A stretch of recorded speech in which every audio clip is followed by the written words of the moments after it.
Hi, Patrick here. 8 questions with. Happy Thanksgiving, everybody. Hopefully, by the time you're hearing this or watching this, you've eaten your fair share of ham or turkey or lasagna or macaroni and cheese. Um, Cold turkey sandwiches, always awesome.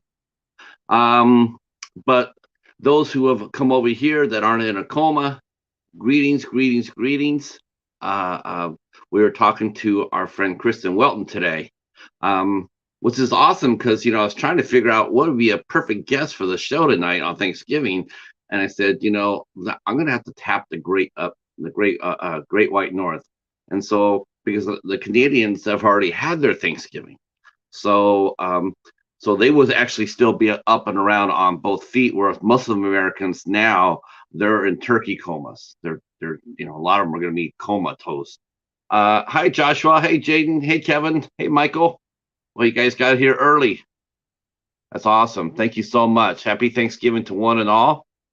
Um, so so I thought, I've been trying to get a hold of Kristin. Her and I have been trying to get together to do an interview, and it just one person was going this way, other person going that way. I took a month off. I took a month off my channel, and then I came back, but finally, I finally managed to um, me and Kristin finally got a date to talk, and I'm so glad because this is an interview I've been wanting to do for quite a long time, actually. Uh, Hello, Jim. How are you? Be careful, Jim. Be very careful. Yeah, you were on my head. You were in my head today. Be very careful, sir.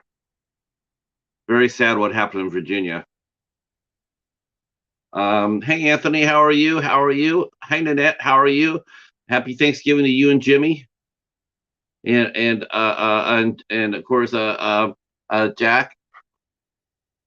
Um, we are talking to Kristin Welton. She is one of the funnest YouTubers and most creative YouTubers that we know. She runs a really cool channel, and she does unboxings and she does product reviews. But I think the one thing that catches me more than anything else is that she is also an activist for multiple sclerosis, of which she has. She was diagnosed in 2015, and she does awareness for it. Um, it seems like MS seems to be making a very unwelcome, unwanted comeback here in this country. It seems like there's more and more cases out there, um, and we're not sure exactly why that is. All I know that it does seem to be more and more happening. Um, so once again, we have to raise the banner up and raise awareness of MS. That is a very real disease, is very much active, and is still affecting loved ones from everywhere. And Kristin does a very good job at that. She does various events. She also does, I believe, she does a walkathon or a marathon. I'm not sure if she does a half marathon or not, but I do know she does raise awareness for it. And again, like I said, she also does product reviews and um, and one of my very favorite YouTube videos I ever saw anybody from anybody's channel. Kristin took us to Victoria's Coffee and Tea Shop, and I put that in my community tab. It's still there. Um, the, I reshared that video. I don't know why that thing only got 135 views because it has coffee in it and it has tea in it and should be seen by thousands because it's a really, really cute video. And rumor has it, rumor has it that Kristen will be making a return visit to Victoria's relatively soon, and I can't wait for that because it's had such a fun time last time. Um, and of course, those who know Kristin also know that she is also the longtime soulmate of our good friend Kevin from Tuber Chat. Um, and their story is very sweet, and I'm sure that we'll talk about it a little bit because I think it's one of the coolest stories I've heard. And of course, we also know that Kristin is a cat lover, which if you're a cat lover, you're pretty much guaranteed a spot here on 8 Questions with. So if you ever wonder, know how do you get all those people onto your show? They all love cats. That's it. If you have a cat and you're a cat lover, you send me cat pictures, you're on the show. Uh, oh, good, good. Yes, please connect with each other within the chat. Please do. There are a few people out there that there are a few people out there in our chat that haven't connected with each other, so please do so. And don't forget that when you do connect with each other, please go over there and watch 1 to 2 videos, 3 minutes or more, and leave a meaningful comment. That will also help out a lot too.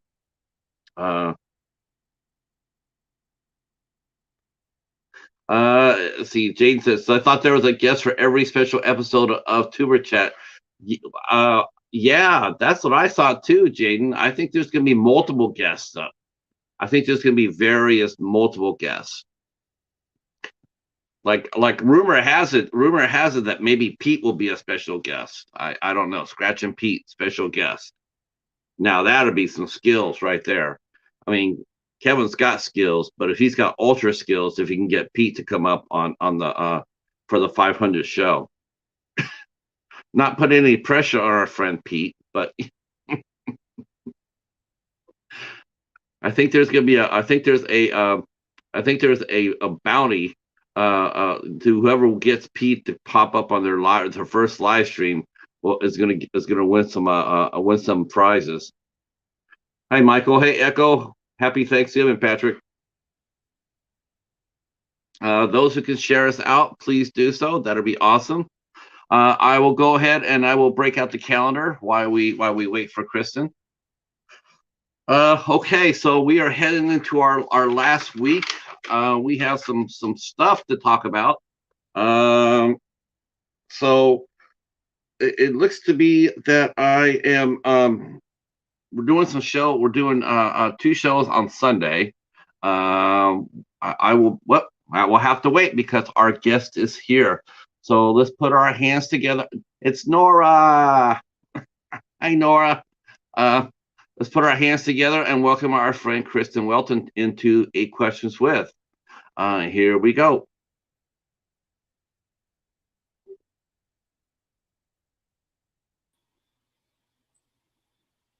Ta-da!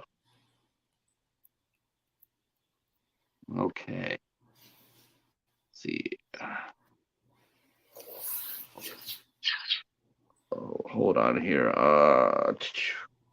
Something went goofy on me. Can you hear me okay? Yeah. Can you hear me? Yep. Let's see.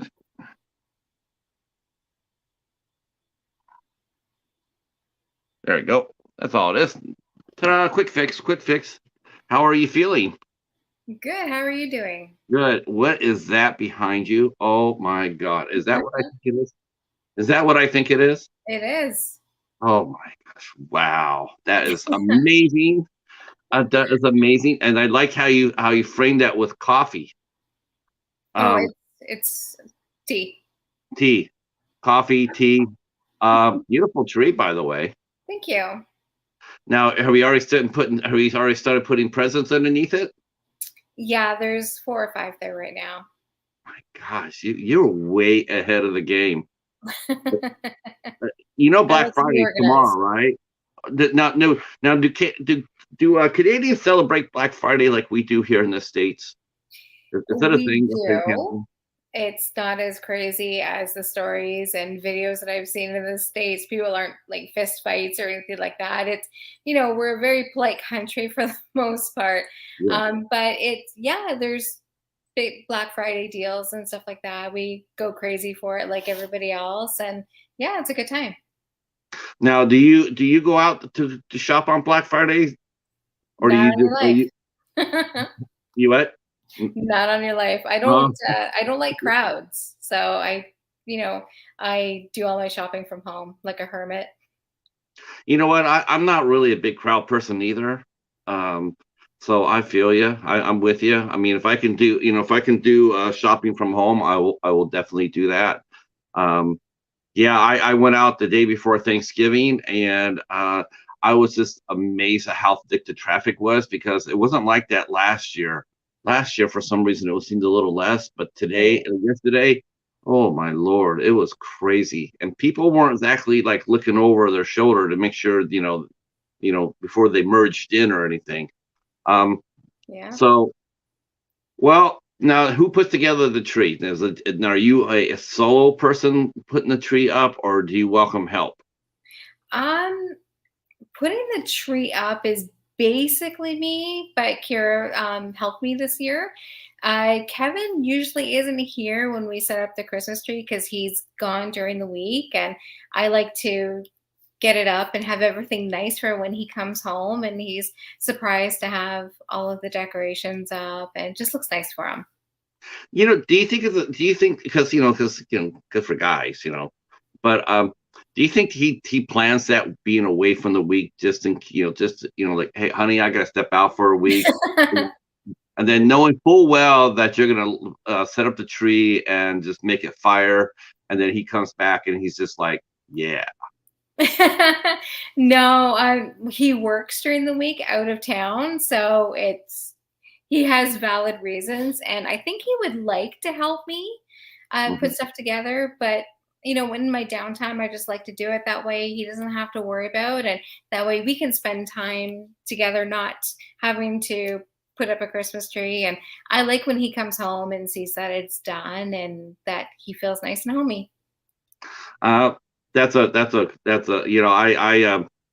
I got to do my wife's small tree. That was what I got to do because we had two trees. We had one big tree and then we had one small tree. And I got to work on the small tree and she always did the big tree. But they always looked really sensational at the end. And I love Mhm. the fact that it's up early. I'm not one of those people that are like, I mean, I am when it comes down to going to a store and seeing that there's Christmas stuff out there in July. Yeah. But as far as putting up Christmas trees up now, I think it's lovely. I was always excited to start Christmas.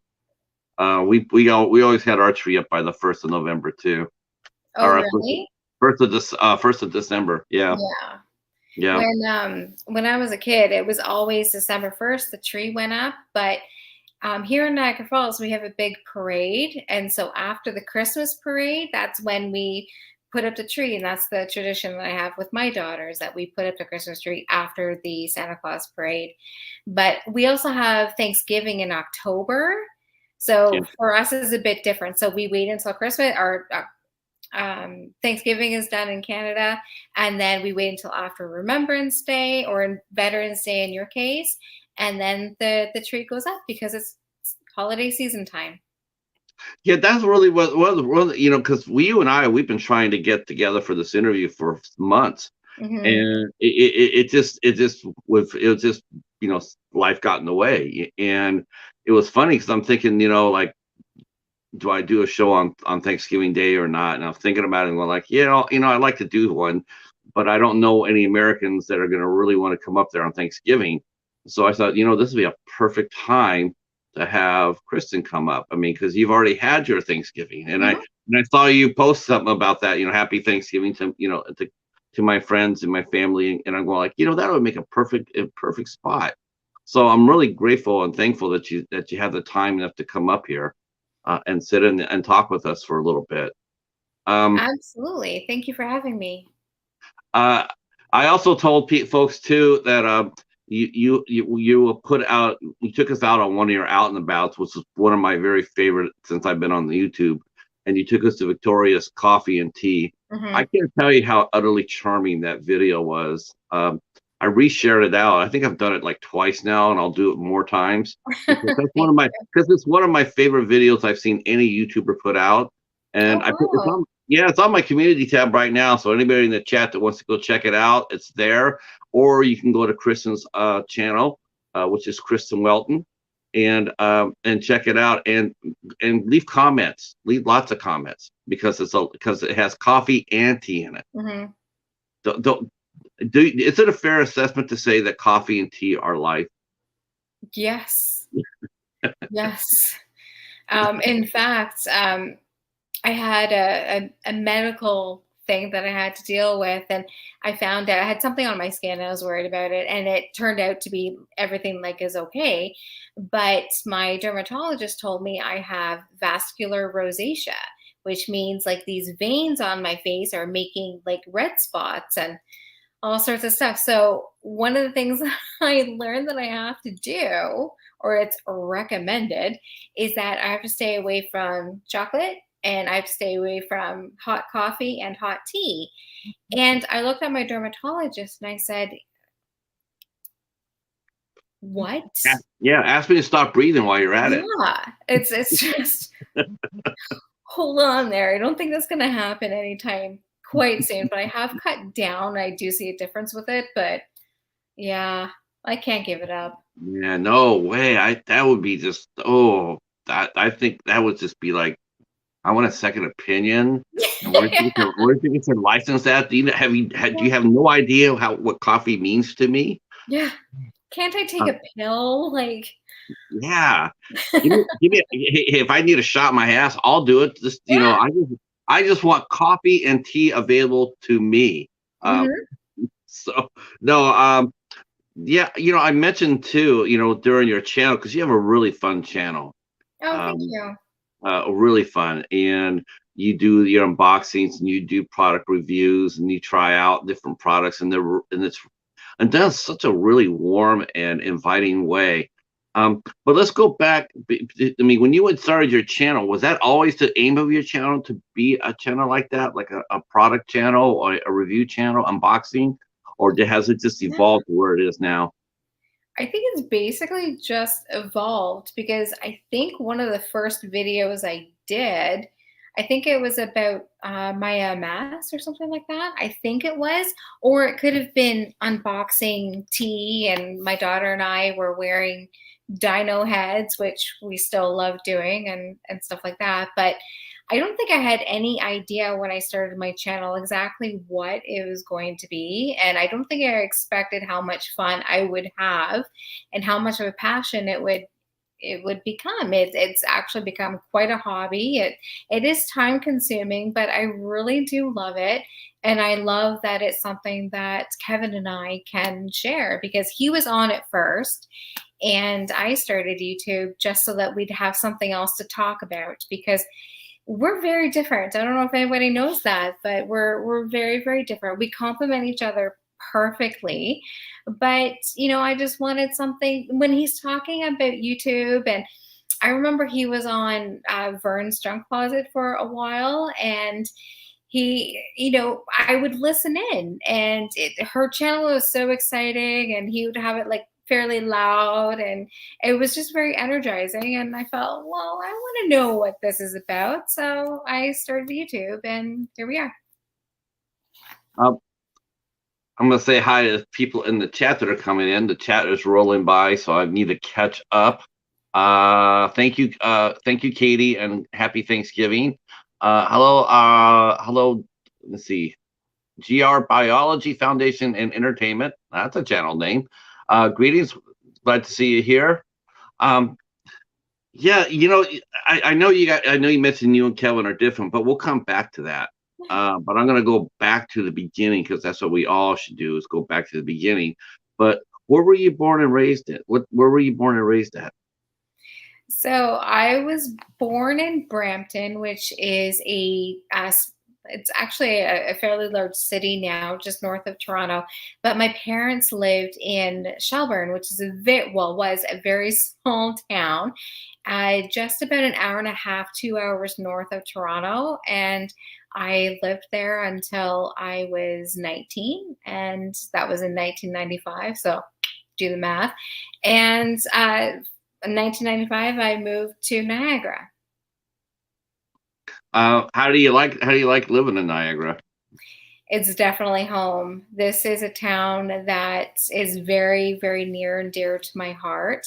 I have a very long ancestry line here. My lineage goes back to Laura Secord.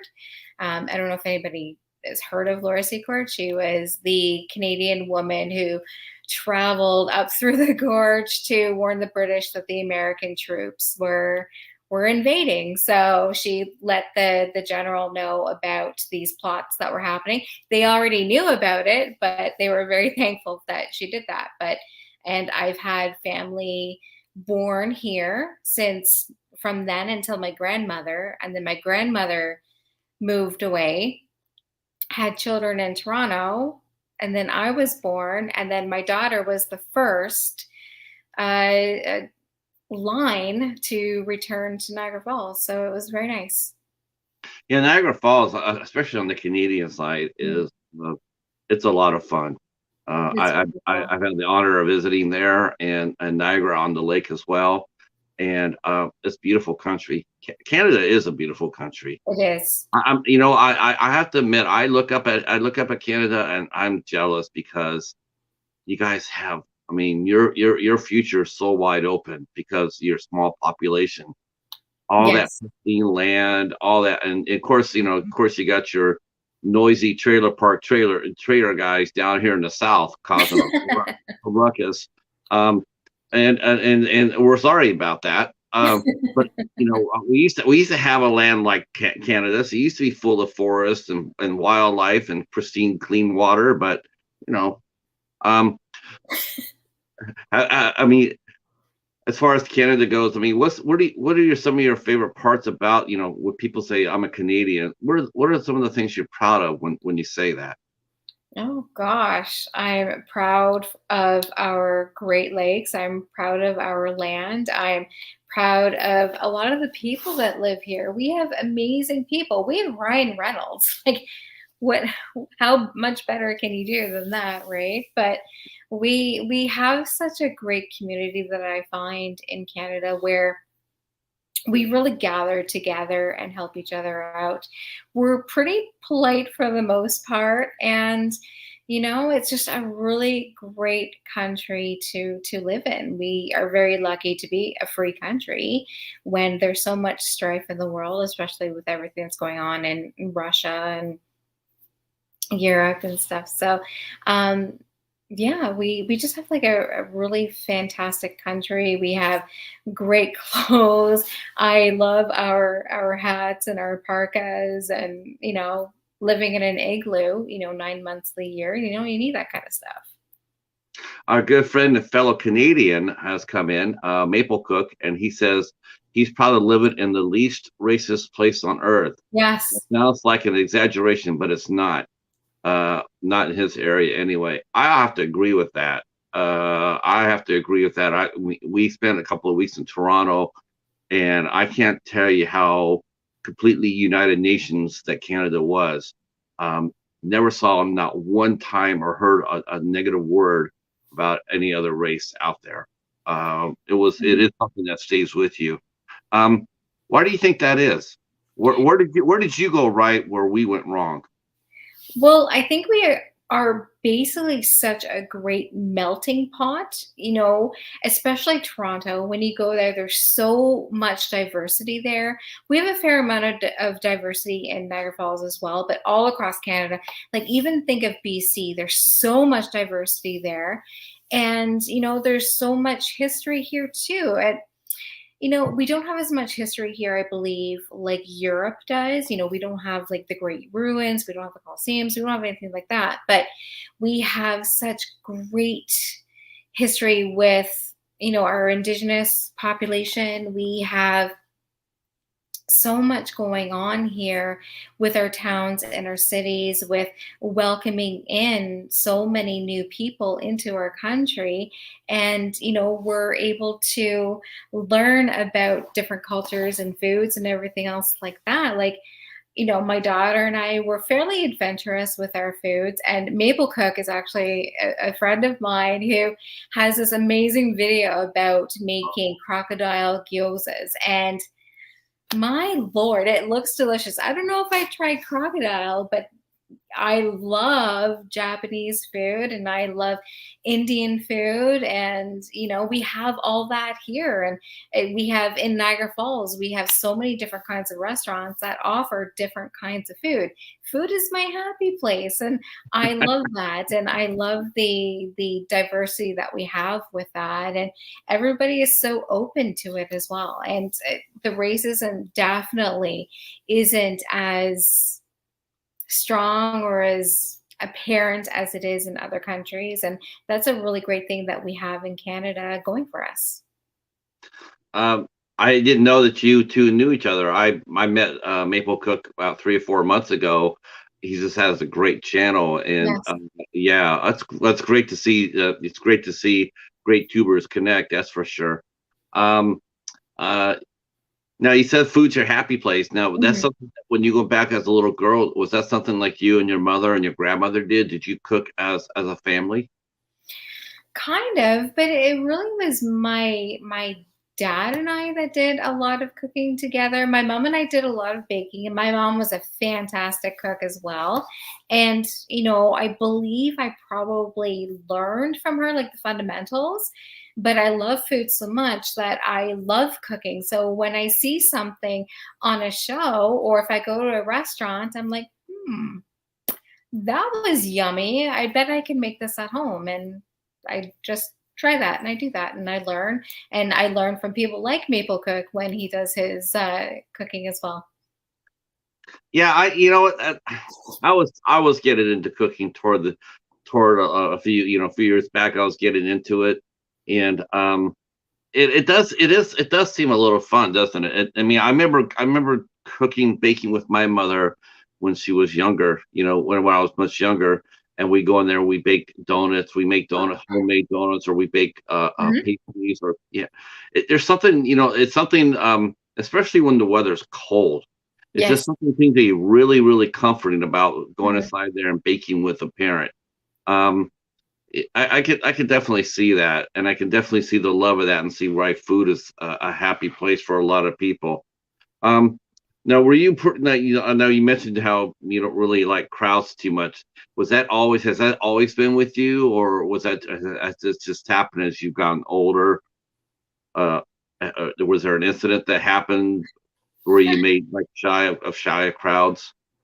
Not really. It's just I grew up in a very small town and we lived in the country. So I was never like our school wasn't crowded, our classrooms weren't crowded. It was fantastic. But Niagara Falls is nothing like Toronto. And that's one of the things that I love about it is that it's a small town feel in a city. We have the comforts of the city, but we live in the southernmost part of Niagara Falls, and so it's not very densely populated. It's just like a village type of area that I live in. But I can't handle crowds. I never could. I get very anxious. I just kind of close off myself when I get very tensed and it makes my stomach hurt and I just don't like it. Um, yeah, it's not my favorite place to be. And my daughter's the exact same way. Isn't it weird when you walk, when you do go outside and you do walk in the crowds? Do you find yourself like looking like being able to read through a crowd to which way be to get out of wherever you're at? Yes, Yeah, constantly looking for exits. yeah, I'm like Mhm. that too, very much so. When I do big crowds, like sometimes I had to work big crowds because my job I used to have, and yeah, that was what I used to do too. Is I go in the crowd and I just look for the exits. And then yeah, it got a little bit weirder when I got married because then I had to worry about not only me but my wife too. Mhm. So I was always looking for that one area when it's just I don't know what it is. It's like I worked in an industry where crowds were expected and you welcomed them, but once they were there, I didn't necessarily didn't like being there, but it was Mhm. a job, so I get that. Um, so now you and Kevin have a really interesting story because it wasn't a magical first love at first sight, and then right off in the sunset. So can you want to share us a little bit about that? Because because it is a very interesting story. It's actually a very romantic story. Well, thank you.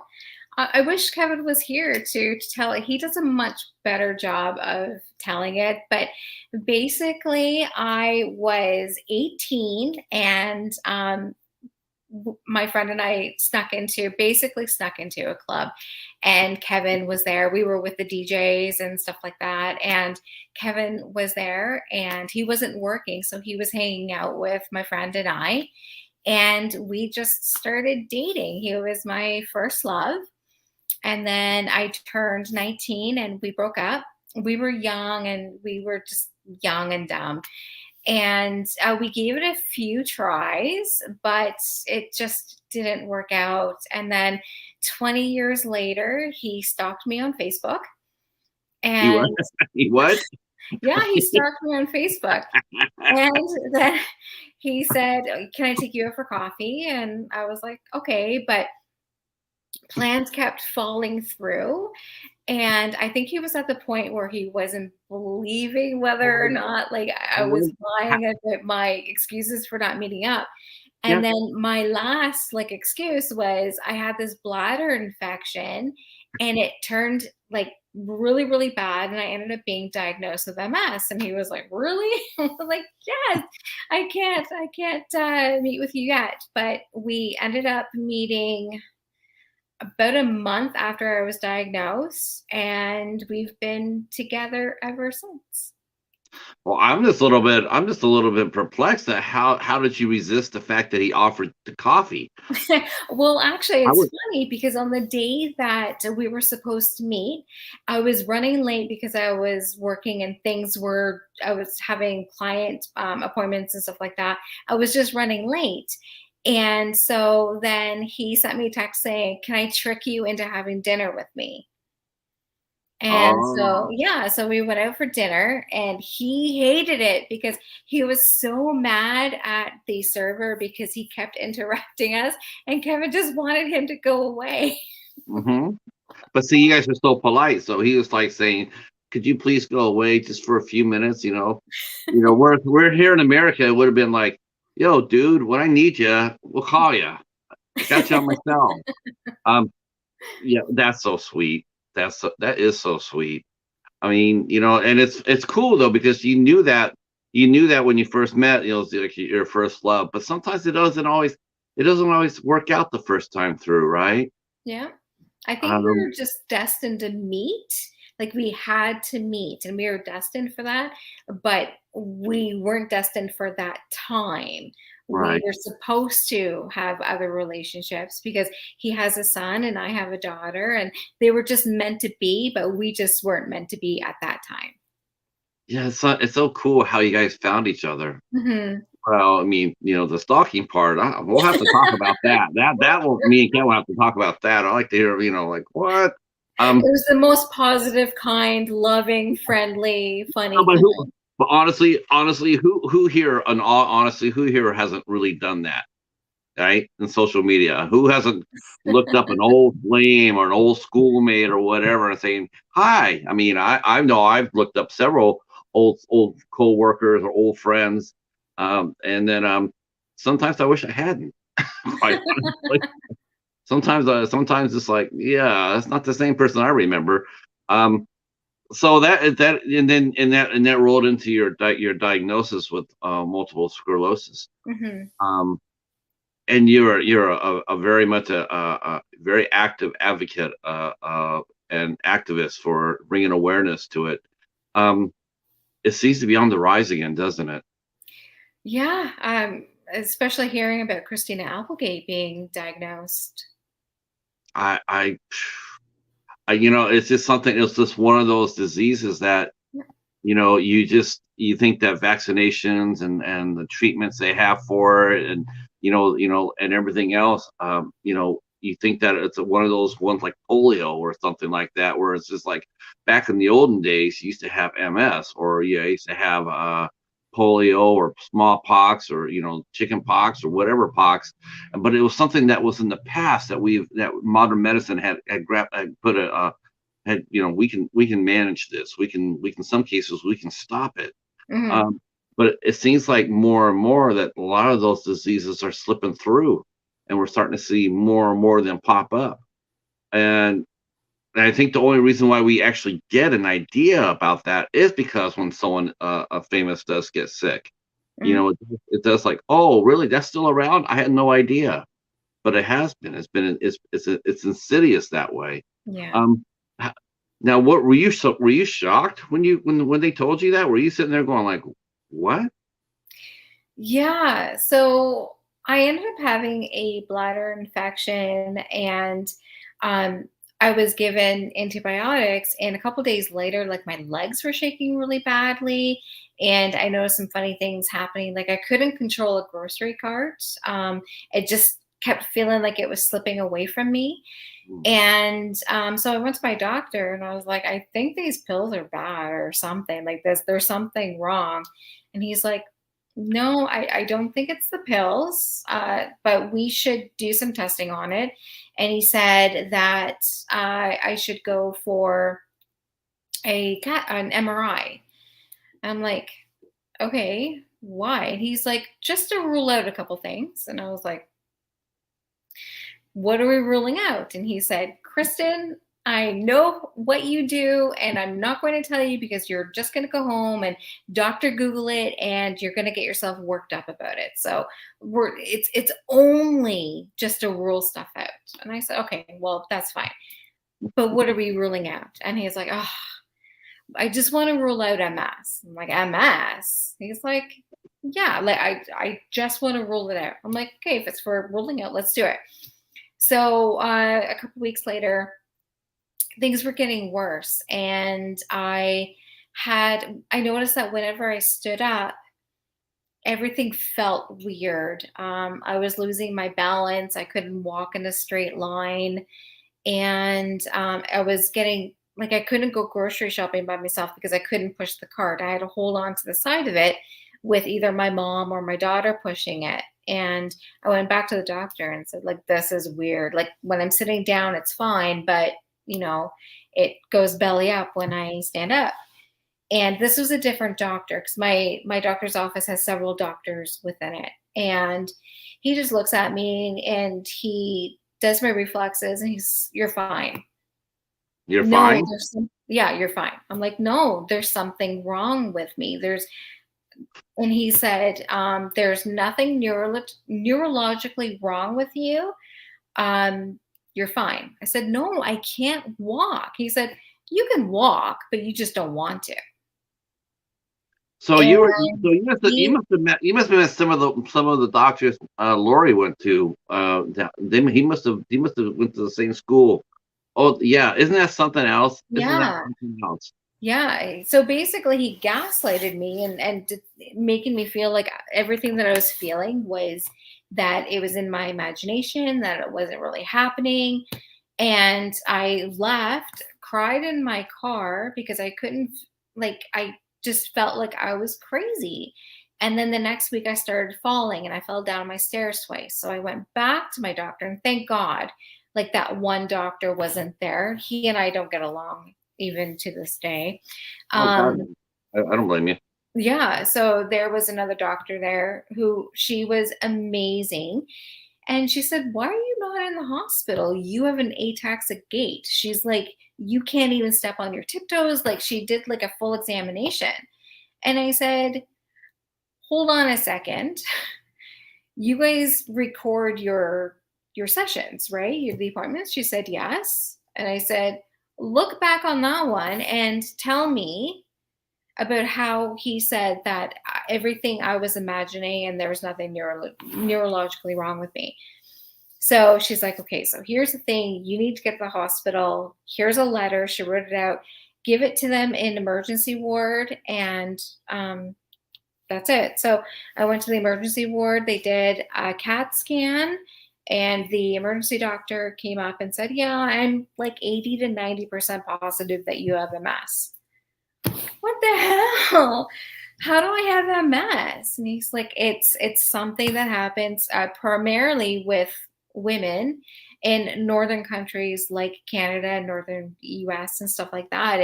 A lot of it has to do with not having as much exposure to the sun. So for anyone, it's a good idea to make sure that you are taking a vitamin D supplement to help prevent that from happening, because it does help. But I was in a very bad place then. I couldn't sit upright because I didn't have the strength to hold my core. So I would always slump. I couldn't stand. I could sit up for a few seconds, but I'd go back down. I couldn't go on my tiptoes. I couldn't walk backwards. To this day, I can't walk backwards easily. Sometimes not at all. I couldn't walk in a straight line. And so when I was diagnosed, I was really upset because I thought my life was over, that they were going to take my license, and I need my license for work. I thought I was going to lose my license, my independence, my work. My career is almost everything to me. It is so important. Sure. And I didn't want to lose that at all. And I definitely didn't want to jeopardize my career or anything.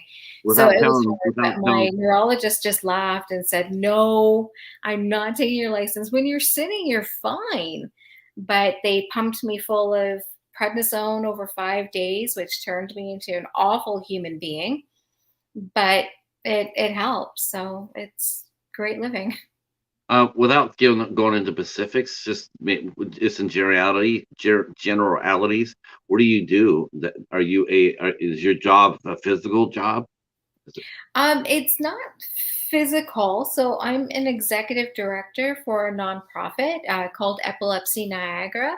So it's only me. So I do everything. I work with clients. I do the counseling. I do referrals to other agencies. I do the workshops, the support groups, family counseling. I do it all. I do website, everything. So It's sort of really like a important to me. doctor. Did you feel sort of like how a doctor? You must have felt like a doctor does when he gets diagnosed. If the doctor doing all the diagnosing, and then something goes wrong, and they tell you that, oh, by the way, you have something's wrong with you, and you're going like, huh? How'd that happen? Um, Well, yeah, it was crazy because when I was diagnosed, it was September 1st. And on the 12th, I had a walkathon event that I was running. So when I was in the hospital, I actually had my printer, I had my laptop, I had my iPad, I had everything, I had all my event materials. I was working in my hospital bed, and it never stops. But it's something that I love so much. And yeah, it's addicting, but very rewarding. Now, have you segued from doing just epilepsy, or now are you doing MS awareness as well too, right? So now you have two illnesses that you're trying to raise awareness from for. Exactly. Wow, that's a lot on one's plate. Does Mhm. it help? But does it? Do you find it helps though when you do talk to people or whatnot? Do they find you more human or more able to connect when they find out that you have an illness? Mhm. Yeah, isn't that something? Yeah, Isn't it? Yeah. very much so. And I found that I can relate more to them, even though MS and epilepsy are not the same thing, but they're both invisible disabilities for the most part. And I get the diagnostics, I get the transition a person has to go through when they are diagnosed with something that is basically life changing. So I get it. I can empathize better. The misdiagnosis, that's gotta just grind at you. Mhm. I mean, even today, I heard what you said about not talking to not talking to that doctor.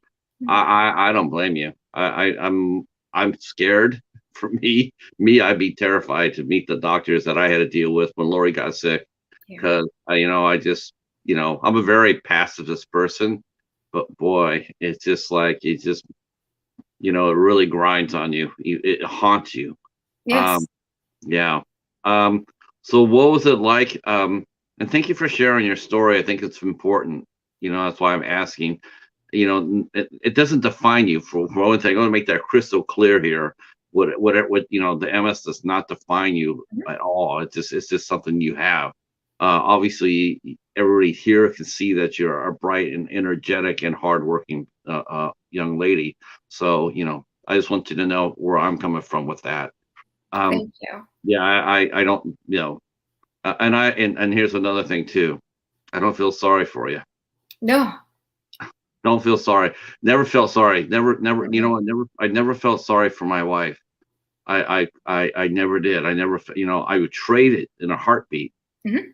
but I never felt sorry for her because that would be looking down upon her Yeah. fight. She fought to the very last. And I'm not going to sit there and say I felt bad for her, I felt sorry for her. No, because she didn't feel that. She didn't feel that for herself. So who the Mhm. hell am I?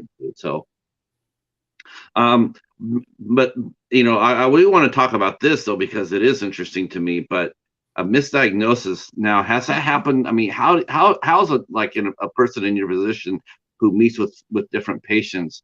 How do you talk to them about that? I mean, how did you talk to them before your own misdiagnosis? Now, how do you see it going forward? How do you approach it? Well, I don't really think that it was a misdiagnosis. I think that it was just a doctor that was ignorant to my symptoms. But there are some misdiagnoses that do happen with epilepsy. One story that I have is that one of the jobs that I do is I educate classrooms and schools and stuff like that. I teach seizure first aid. I teach people how to recognize when a seizure is happening. And this little girl, I was talking about this one kind of seizure. It's called simple partial. And it's where you see, smell, or sense something that really isn't there. Some people hear bells or dogs barking.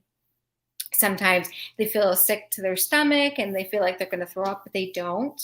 Um, so this little girl puts up her hand and she's like, I think I have this. And I said, well, I'm not a doctor. I can't tell you whether or not you have it or not, but take the information home to your parents and let them read it. And the teacher just kind of does this like weird nodding to me, like, we should talk about it. So after the session, we spoke outside of the classroom and she says, yeah, I think she might have this. And I said, oh, okay, well, just make sure the parents have the information. And she says, well, it's a little bit more complicated than that. And I was like, okay, what's up? She said, well, she's on really heavy. And so this is a grade 3 class. So they're 8-year-olds. And she said, well, she's on heavy antipsychotic medication. For what? What can an 8-year-old need antipsychotic? And she says, because her family doctor diagnosed her with schizophrenia.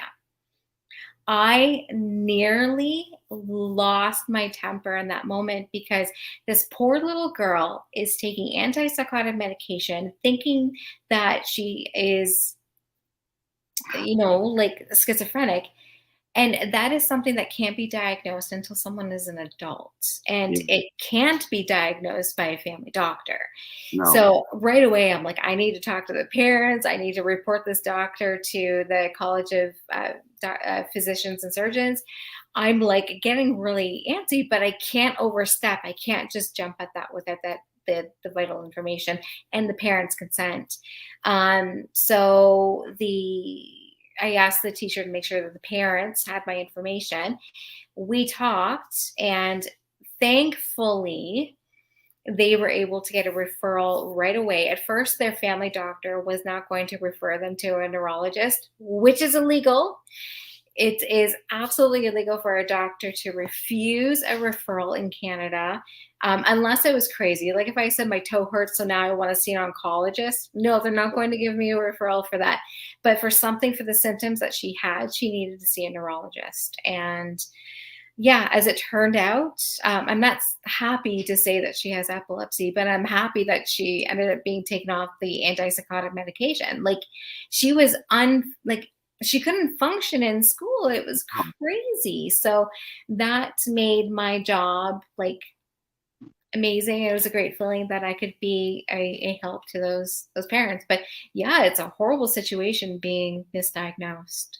Yeah, it robs you of time. Mhm. Uh, with Lorianne, she was diagnosed with they thought it was a gallbladder, and so they just went her in there and they took out a gallbladder and then sent her home, and she still had all the symptoms, and then took her into another doctor because she still was having problems, and this other doctor outside this hospital system, he took her in and did DNC and came back and told me right off, says, yeah, I think she has cancer. I'll know by the end of the day. It was just like, so Oh my so gosh. yeah, so we lost Sad like 3 months. story. We lost 3 months for that, and then it was really sad. It was really, and it wasn't his fault. He came back, said it was cancer, but he said it was her walls were so thick that It was slow. It was very slow growing. So he thought, it's serious. We're going to get you in. You're going to have a hysterectomy and whatnot, but it's so slow.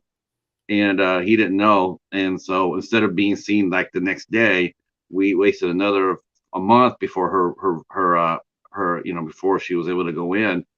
And they looked and they saw the same thing that he saw. It was really thick. But when she went ahead and had her surgery, well, it wasn't as thick as they thought.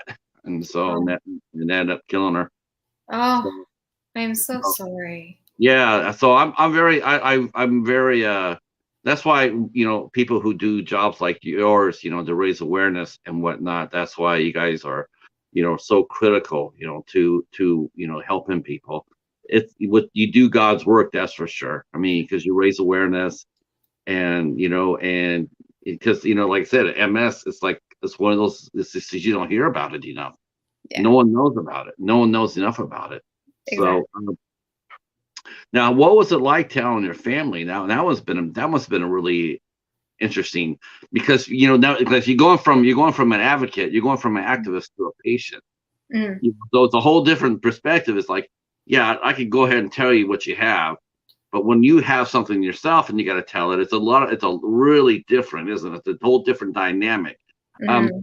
so but you had now, did you go to school for this? Did you get training, or was this all practical, or Yeah, it's pretty practical. So I was married before. The person that I married, Kira's dad, he had epilepsy. So I knew what to do if something were to happen. And I answered a job ad for a resource assistant for this organization called Epilepsy Niagara. So this was in June 2008. And by September, I became the education coordinator. And then by about a year and a half later, I became the executive director. And I've been the executive director since 2010. So a lot of it is practical. I did do a little bit of college for office administration and stuff like that. But this is basically hands-on learning for me. It's been easy learning for me. It's been fun. I find it so interesting what I've learned and the people I've met, and it's been an amazing career. let me catch up to the chat, because I've been like, ooh, we've been talking. I'm just like, yeah, I'm just not that good. I'm not sitting there just welcoming everybody. I see. Jamie, hello, Jamie Hart. She mentioned she has a illness, autoimmune system disease too, called Hashimoto's. I have not heard of that. I'll have to look that up. See, Hobbs says he has a disease called bingolitis. Nothing I can do for that, Hobbs. Sorry. Um, that's where you root for a really bad football team, and sorry, so I can't do it. I can't do anything about that, Hobbs. Um, so let's see. Jaden and Kevin are talking. Yeah, I had no idea about that either. I had no idea that family doctors can't refuse a referral request. Um, his doctor did that all the time. Yeah, you know what? It'd be like, if I can't get a referral from you, I'll get it from someone else. Yeah. Yeah, Maple. Yeah, that sucked. Let's see. Question: Can being diagnosed with something you don't have, like schizophrenia, and give a medicine to someone cause problems for that person on their body? Yes, long-term antipsychotics. Yeah, that would ruin you. That would ruin you. And an 8-year-old, You're, like, yeah, that would be. I'm surprised. I hope the parents was able to initiate a lawsuit and recover their money and their trauma. That little girl was, they didn't do that. no, can't No. do that. Oh, I'm sure that you could, but this family is they're not passive. They're just, we found the solution. We are moving forward. We're not looking back. We have everything. But the good thing about this little girl was that she was only on this medication for about 4 to 6 months, I believe. So it wasn't too long to do damage, but She lost 4 to 6 months of an intense learning in classroom because she wasn't exactly out of it, but she wasn't retaining the information. She was not doing as well in school as she could have been. So she had to do a little bit of catch up. But thank goodness it was only 4 to 6 months. But the parents, they're just amazing and incredible. Yeah, I don't like the idea that our laws here, especially here in the States, they seems to be like they've closed up ranks up against for the public as far as seeking civil people doing civil suits, legal lawsuits against doctors who misdiagnose, and I think it's sort of dangerous in a sense to do that. I think you need to have the system open. If you feel like your doctor has not done his due diligence, I do think that you should have a legal right to question it. Yeah. And, Or get and a you second opinion. right, and you shouldn't just limit it down to a certain amount of damage. It's either, I mean, Mhm. if you misdiagnose someone that leads to their death, you need to be held accountable for that to the very nth degree. And Yeah, absolutely. over here, they've done the opposite. They've made it so it's harder and harder to Mhm. sue, and not only that, you're only getting to a certain amount of damages. So it's working. It's and the thing about it is, more and more doctors, you know, I mean, this too, they don't really treat anymore. They don't treat. Mhm. A lot of them are walking pharmaceuticals. They look at you, and then they give you medicine. They don't really do tests. They don't really listen to you. A lot of the times a lot of times I've caught this before. I caught this to a doctor who, I caught him looking at his watch, and I said, A lot to that. is there somewhere you need to be that's more important than right here, right Mhm. now? Because let me know about that and we can discuss it. No, no, no, no. Well, then don't look at your watch. If you need to do that, don't let me catch you doing it. Mhm. I mean, so yeah. So I was asking you before, because this is, like, how did you tell your family, and what kind of response did you get? Was it just 100% positive, and you felt, and is that so critically important with family just immediately come rally around you? Because that doesn't always happen. Yeah. So, when I first found out, I was obviously upset, and my mom cried for a few days about it. But I had to get over that really quickly because, my daughter was young at that time. So I needed to be that role model to her that if something bad happens in your life, you don't poo poo about it. You just get up and move on. And Kevin and I were very young, like into our relationship. Like it was at that point, we hadn't even gone out at all yet. We were just talking. And I remember we were talking about my cane and I had to use a walker and I didn't like it. But the conversation came up about like, how do you feel about having a cane? And I said, I will bedazzle the crap out of that thing and do it. I just had to choose to have that positive outlook because I have to be a role model and I have to uplift my own spirits because I can't rely on other people to do that for me. I shouldn't have to. I have to have that positivity from come out from within to move myself forward because all right, I have MS, but I have a daughter to raise. I have a job to do. I have clients that rely on me. I have funders that rely on me to carry out the mission of the agency. I have a board of directors still to answer to, and I have to answer to myself too. So I just couldn't feel sorry for myself or expect anybody to feel sorry or think in any negatives. I just wallowed in it for a day or so and said, okay, you know what? That's it. Life goes on. Not I have right. to move on. I'm not dead. I'm not being told I have 2 months to live. It's nothing like that. It's a Yeah. mess. It's whatever. I'm just going to carry on with my life. It's funny. It's funny, and this is something I've been saving, but I'll just do it now. So one of the things I really like about Kevin is that like I know that he was there with you when you got your diagnosis. Now here's the truth. Here's the real hard truth, and you know this to be true. I'm not sure what the percentage is in Canada, but I'm sure it's similar. So whenever a spouse gets a serious illness, a chronic illness like this, the divorce rate skyrockets. Hmm. I know in the United States it was like 70%. It's like Wow. 70%. Whenever one of the spouses gets a chronic, seriously chronic, can lead to a fatal illness, Mhm. 70%. When it's involved a child, it can go as high as 90. Yeah. Or Um, death of a child. and the divorce rate will go up to 90%. Yeah. So, so let's listen to what I'm saying here. So Kevin was there when you got your diagnosis, and he didn't run. So if anybody has any questions about soulmates, whether they're real or not, that really does answer that question, because most men would run. Most people, most men or women would run, whereas he stayed and fought, and he's with you right now.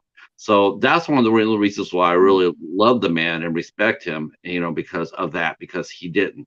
He could have, but he didn't. Mhm. And And I to gave be, it the chance to. I told him, I said, I don't know what life is going to do to me, but MS, might not be the most pleasant thing in the world. And he was like, no, I'm not going anywhere. yeah. So, and I gotta say this too. He might not expect me to say it, but I'll say it to him too. Though, same thing goes for my buddy Josh down there. He's had a situation where, that happened to him too, and he stayed and fight. He stays in the fight. So Mhm. I respect anybody who does that, because it is easy to run, and Mhm. I have seen couples that they don't make it out of it. They don't make it out. They divorce. Or the person will leave, or they grow distant because they don't want to see what's going to happen. Mhm. But it really does take a family unit. It really does take a group of friends, and family to face this together. Um, so yeah, so there you go. So let's talk about your channel a little bit, because I want to know the genesis of your channel. Now, you mentioned that you started your channel because you wanted to have another thing in common with Kevin, because Kevin was Yes. doing Uber chat and whatnot. So how did you decide? What did you want to do? Because the world's your oyster. What are you gonna do with it? So how did you decide to do your channel the way you did? Well, it really comes from my love of shopping and online shopping and unboxing things, and I like knives, so might as well do an unboxing channel. It's just, Kira and I have a lot of fun when we used to do our unboxings with our dinosaur heads, and we're silly and we play off of each other a lot, and we love tea, and we love, just being silly. So it just became something fun. If I was doing something on YouTube that wasn't fun, I wouldn't be here doing it today. It's just it has to be fun in order for it to be successful. And I see that there could be a lot of growth with my channel, and the sky's the limit. And I love the fact that I'm getting sponsors connecting with me and asking to try the product. Some of it is fake, and some of it is really good. So I love the relationships that I've been able to foster with companies like Ling Silk and Javi Coffee and I Method Beauty and stuff like that. It's just been really fun. Maybe you got a coffee sponsor? I did. Oh, I you did did. You Javi did. Coffee. You did, or you do now? I did, and they still reach out to me to try new things. Huh? So they actually reached out to me recently to ask me if I wanted to try their peppermint mocha one. So I'm hoping And that will please, be coming shortly. please tell me you said hell yes to that. Yeah, yeah. Uh, I'm waiting for you to become a official spokesperson for Victoria's.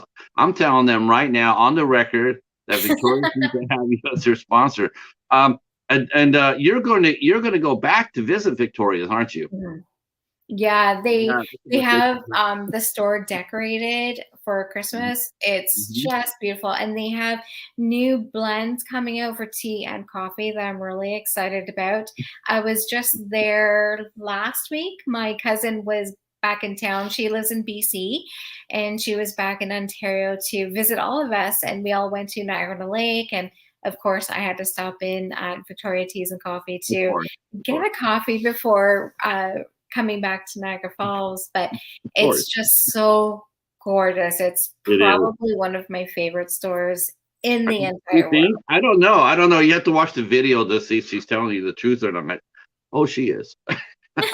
Uh, so, dealing with vendors, isn't that something else too, right? You get all these people saying, "Hey, like, you want to review this, you want to check this out," and you're sitting there, and some of us, we do that for movies too. Like, we'll get asked to review a movie, and then you feel the pressure, like, well, what do I say? I mean, like, am I honest about this? Do I say that, yeah, this movie is not that good, or this movie's like the best thing I've ever seen, when it doesn't?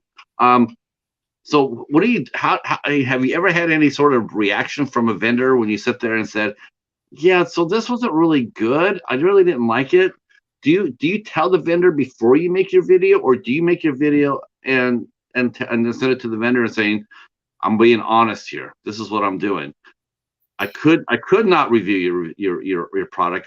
I could send it back to you, but I feel honest, if I did the review because you asked me to do so, and if it wasn't the best review that you're expecting, I mean, are you gonna still work with me, or are you gonna withdraw from it? I mean, do you ever had any conflict with a vendor like that? Not exactly. So far, everything that I've tried, I've given 100% honest truth in my reviews. And I haven't found anything that I haven't specifically liked yet. However, I think there's a positive way to spin, and not a negative feeling. Like, I had a mascara that I was trying, and I did. Sorry. I ended up not being able to post the video because the sound quality was horrible. I don't like uploading anything just to upload it. It wasn't a sponsored video or anything like that. It was actually just a CoverGirl mascara, and I'm trying to review it, and it was horrible. But as I'm talking about it, I'm saying, well, I don't like how it does this, but I love how it does this. So when doing a review, if there are negative components to it, it's really important or really great to spin it off with other positive things, so that's not, so negative. I don't want to do a negative review because I don't want the negativity in my mind, on my channel, in my speech or my thoughts or my tone of voice. I just don't want that. I just choose for everything to be as positive as possible. So I just think it's really important that when you're reviewing stuff, I like to write things down and say, okay, I've been using this for 6 weeks. This is what I've noticed. This is what I like. This is what I don't like. If I were to buy it again, I would like it if the formulation was like this, or maybe this just isn't something that I would use in the summer and this is a winter product only. So I would just switch it up. I have had vendors contact me that doesn't match with my channel. I've had companies offering to send me camping equipment, and I like camping, but I don't do it. Like, it just doesn't fit into my channel. I've had a company reach out to me asking me to review a toy piano. If I had a young child, sure, but it doesn't work with my channel, so How big I how don't big was have the a piano? problem. How big was the piano? It was just, like, tiny, like this, like, it's just it's just not with my channel, so I just really am polite in my replies, because they might have a toy piano, but they might have a division within their company that has jewelry or watches or makeup, or makeup remover cloths or something like that, or they might recommend me to somebody else. So I'm very careful in my replies and very positive in my replies, and I'm always saying thank you for reaching out and stuff like that, but just trying to keep it positive, because when you bring out the positive comes back to you. What's the most unusual thing you've been sent? I haven't been sent anything weird or anything at all. Usually things don't get sent to me unless I approve of it. The weirdest request, oh gosh, I don't know. maybe it is that toy piano. I think that might be the weirdest thing I was reached out to for. That is a little, yeah. When they do that, do you ever just go back and go like, "Excuse me, but have you seen my channel, or have you, or what item, what part of my channel what review of mine did you like the best?" Because once in a while I got that from when I was writing my blog, and once in a while I'll get an email and they would ask, like we would we want to offer you to cover this, and I Mhm. would sit there and go like, okay, before you do that, tell me which interview did you like best of mine, or which Right. movie review, and I would just sit there and I give them like 4 or 5 days, and then if I didn't, then I would sit there and say, no, thank you, I'm not really currently interested in that, and then I would Mhm. go. Sometimes someone would write back, and then they sit, and because I'm forcing them to look at the channel, at the blog. I said, I'm not just going to throw your stuff out there just for nothing. We'll give you $50 gift card. I don't want a gift card. Yeah. I don't need that. I want you to, if you're gonna, if I'm gonna put your, if I, I'm gonna put your item on my channel, on my blog, I want you to believe in what I'm doing. I don't Mhm. want you doing it just because I have a high, high visit rate, viewer rate. Yeah. So now you mentioned that you mentioned before about not being out in public and whatnot, and I get that. Mhm. But hey, now have you ever thought about helping Kevin doing his show? I've always sit there and watched him doing his show, and I've always said, I wonder if Kristin could do that show, or like when he disappears, like sometimes he'll take that break. You're going like, okay, so he's either going to go, he's drinking coffee, he's drinking water, he's making water, whatever. Can Kristin come in there and spin the wheels and make it and keep Super Chat going? Do you feel you could do it? Well, that time when he goes off, he's usually kissing me. So Now the secret's out. The secret's out. Oh my gosh. That is awesome. Awesome. So now every time we go to Tuber Chat, he goes, I'll be back in 3 minutes. We're all gonna write kiss. they need to have a kiss cam. Kiss cam. Yeah. Um, oh, so because we always do that. We're always going like, where's he going? What's he doing? It's like, what's because it's like I'll be back in 3 minutes, and it's like, what's going on? Where'd he go? And now we know. Yes, and a great question and a greater answer. Kevin's saying glasses changing during the break. Yeah, because the original pair got steamed up, right? Is that what you're saying, Kevin? I get it. I get it. All right. Love is in the air. Um, but do you ever just sit there and watch him and just sit there and go like, you know, that's just craziness. Yeah. He's got a memory like a steel trap, doesn't he? Yeah. Yeah, Yeah. that's It's really hard cool. not to look at him and not think, man, am I lucky? Uh, I'm in awe of him all day, every day. well, I'm sure he is of you as well. That's for sure. Um, uh, so what do you want to do with your oh, and Maple could mention something too. We got I meant to ask you, but he reminded me of this, but I'll ask you this. So what's with the slasher movie profile picture? I feel like every time I look at that picture, I want to go every time because yeah, it's a straight up Mrs. Voorhees picture. So what's with the love with knives? It's just basically unboxing something with something that's absolutely ridiculous. So Hmm. I've opened up a box with a shrimp fork before. Well, it wasn't a box; it was actual like sealed bag type of thing. It's just neat. It's funny.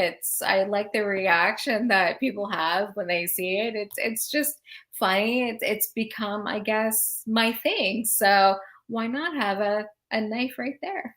Yeah, I mean, I feel like honestly, I feel like I should, send that picture onto some movie studios and sit there and say, "This is who you need to review. This is who you want to review your movies." Because he's, Yeah. he's already ready for it. Damn it! And the funny thing is I don't like horror movies. Oh, really? What type of movies do you two watch together? Um, so Kevin and I like shows like Billions is our favorite to watch together. We actually started watching Tulsa King, which pretty awesome. Me personally, I like movies that are either comedies, like Old School is like one of my favorites, but I really like movies where anything blows up and there's a spy theme or something exciting. I'm not really into the rom-coms or anything like that. My daughter and I love fantasy movies like Lord of the Rings, and we love Marvel and DC Comics. And I think we're going to start watching that Wednesday show that just started on Right. Netflix. So we're pretty excited about that. Now to go. So go. Oh gosh, look who's here. Hi, Mariska. How are you? Gosh, I haven't seen Mariska. Mariska came by about 3 or 4 months ago, 3 months ago, and said hello. And now here she's back again. I should have you on more often. Um, I met a lot of my friends through the tuber chat. Mariska is one Mhm. of them. So good to see her. Uh, what is in the future for your channel? Are you going to just continue to go forward with it? Are you going to try something, anything new or different? I'm always thinking about, More cats? yeah, well, maybe not more cats, but it would be nice for Spiky to join the party, more often. Trouble's just in front of me on the other couch. Oh, I think he's coming over now. But yeah, the cats love being a part of my channel, or at least I like to think that they do. I think what I want to focus now on is doing the same thing, still doing unboxing, and I would like to get into more talking about MS and stuff like that because I haven't done that in a while. Reviews, also get ready with me, doing my makeup and stuff like that. But I don't want to go too far out of the realm that I'm already in. But I think my focus going forward is improving. I want to improve the way that I do my videos. I want to improve the quality of my videos. I want to improve my lower thirds and my transitions. I want to maybe start doing using two cameras to get two different focal views of what I'm unboxing, and just like watching other videos and being inspired of what other people are doing, and just overall improving and doing my absolute best. Because if I'm putting my best foot forward, I think that's going to attract even more sponsors and people interested in giving me things. So I think that's one of the biggest things. I think another thing that I really need to focus on is doing live streams, because I haven't Oh, done yeah. one in a while. And I keep saying that I'm going to do my birthday live stream that I was supposed to do in June, but I wasn't feeling well. I think I was sick on my birthday. So I keep saying every month I'm going to do my birthday live stream, but it just never happened. So I need to put my foot down and start, actually doing it. What do you think's holding you back? Um, I think that when I'm doing a video, I can edit out a lot of the stupid stuff that I do. And with a live stream, it's just kind of like, oh, Oh no, that's the beauty of live streams. I yeah. mean, it really is. It really is. You get out there, you wing it, and then whatever happens, it happens. Mhm. It doesn't really matter. I had one yesterday where I came on early, and or a couple of days ago I came on early, and then I think she's not here now, but Katie came on there and said, "Oh, by the way, you have a package. It just got there." So I'm here. I am doing the show, and she's telling me she sent me a package. She just want to make sure I got it. So I said, "Okay." So I get up and I go downstairs to make sure I got it. And Oh, it's like I come back and I'm going like ta-da, and it's like I'm not going to edit that out or anything. I'm just going to leave it in there because to me it just makes it more of a real. It's real. It's how it's the life I'm living. Um, I like produced. I like good produced videos. I mean, like like you're out and about. That was really good. But I also like the spontaneous too.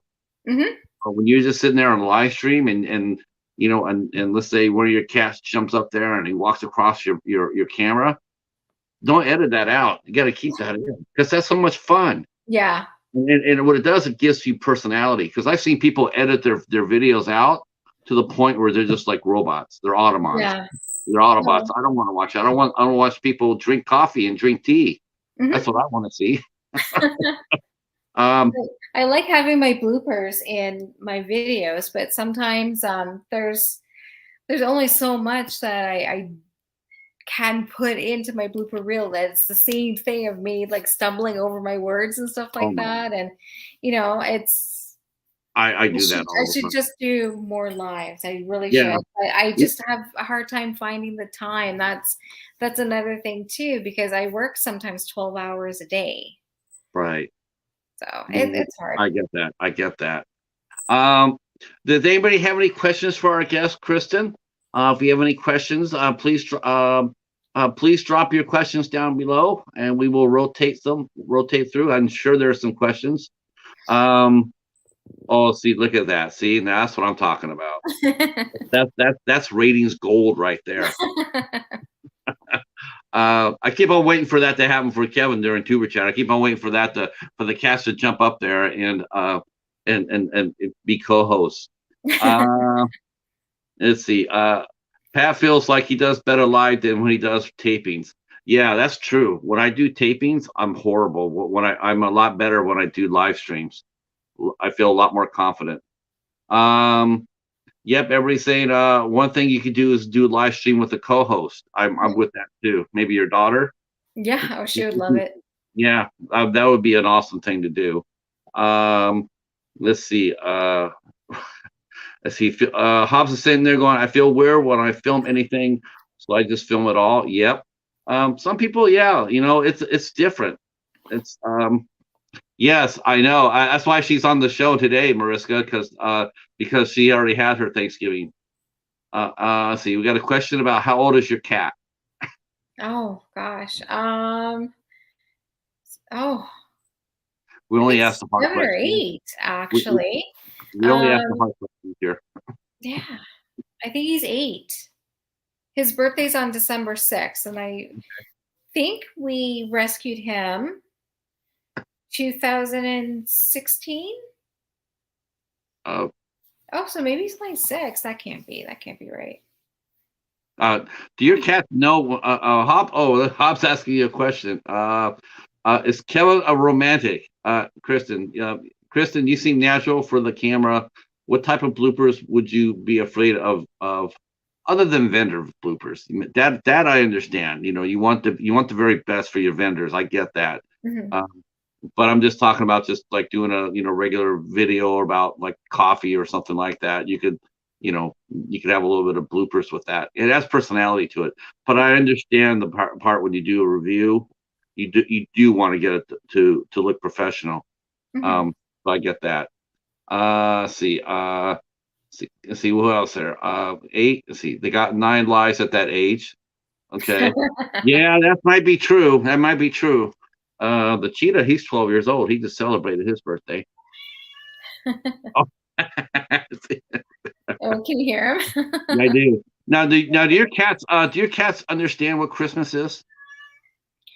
I don't think so. They don't climb the tree. They don't do anything crazy. We just there's a lot of glass ornaments on our tree, so they're all high up just to make sure. So all of the non-breakable bulbs are down on the bottom, which if they knock one off, I don't care if they play with it. I think there's a rogue one that Trouble likes to play with, and I just let him do it. But they know that they get catnip Christmas Eve and Christmas morning. They get pretty excited with that, and they like their stocking, but I don't think they really know that it's Christmas. They're so well loved in our house. Like, we love them and hold them, and I drool all over them all the time and kiss them and all sorts of stuff. They have a wonderful life. I think it's just a great life for them every day, probably. That's a beautiful thing. See, last couple of questions here, comments. See, the cats just meowed when you asked that Christmas question. Yes, because cats love Christmas. Cats do love Christmas. All 3 of my cats have all loved Christmas. My cats definitely understand what Christmas is. They patiently wait for the stockings on Christmas morning. Yep, mine too. Mine too. That's why I asked the question, because like I said, my cats, they all know what Christmas is. All right, folks. I want to say I'm going to go ahead and wrap this on up. I want to say thank you so much, Kristin, for coming out and hanging out with us and talking on Thanksgiving Day. We all have a lot to be thankful for, and thanking you for coming out and hanging out with us. It's been a lot of fun. You're a tremendously charming and talented person, and we wish you well going forward. I want to thank the chat for coming out and hanging out with us on a cold turkey day here in Michigan. We will be, I got to do the calendar if you hang out just for 1 second, because I didn't get a chance to do it. I didn't get a chance to do it before. We have a busy week ahead of us here on Have Cheeto of You. Saturday the 26th at 2 p.m. I will be hosting an hour-long block for our good friend Kenneth Oakes, aka Ford Man. They're doing a marathon to help him raise some money to get his trailer fixed. And me and the Cheetah, we volunteered to host a segment of the marathon, and we will be here at 2 p.m. It's already on, the banner is already up. So if you go over there, you get the notification bell saying notify me. There's also links in there I put in that if you want to donate to Kenneth, you can do that now, or you can wait until Saturday. That'll be Saturday, 2 p.m. Eastern Time, 11 a.m. Pacific. On the 27th, I have two shows. On the 27th at 6 p.m., I will be hosting the ISC Midnights. We will be talking about the 2021 film, The Vigil. Oh. Yes. I'm sorry. I meant said two. I meant one. The 27th, we will be heading over to Al's channel, Al LaCour's channel, the Bat, at 8 o'clock for the Midnight Society. And then next week, we have 3 shows here on the channel. We'll be interviewing film director, comic book creator, and visual effects guru, Kevin Van Hook. He'll be here on the 29th. Griffin Stone Katz, artist, fantastic artist and model. Kevin Stone Katz will be here with us on Wednesday at 8 p.m. On the 1st of December, the first show of December, we'll see our good friend, the horror miser, Monty G, will be here with us Thursday at 8 p.m. Next week at this time, we will be talking to Monty G. Kristin, thank you so much. I appreciate everything you've done, and I can't wait for your next visit to Victoria's. I have that already circled on my calendar. I'm not sure when it's going to be, but whenever it is, I will be there. And happy Thanksgiving to everybody in the chat. Thanks so much. Stay right where you're at, Kristin. To everybody else, I will see you. I'm sorry. The midnight hour will be on tonight. It will be on. It'll be hosted by our good friend Mr. Bones, and that'll be at 10:15. All right, folks. Thanks so much for hanging out with us, and we will talk to you soon. Peace.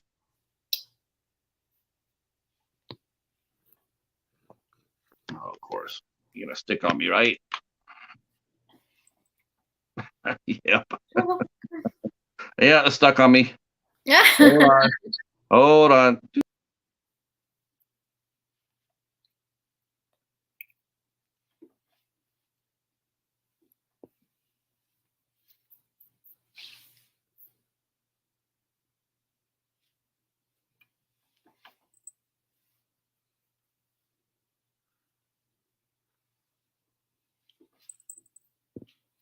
Here's your bubble. Come here, buddy.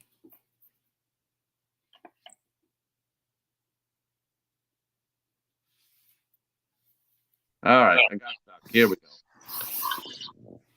Thanks for having me.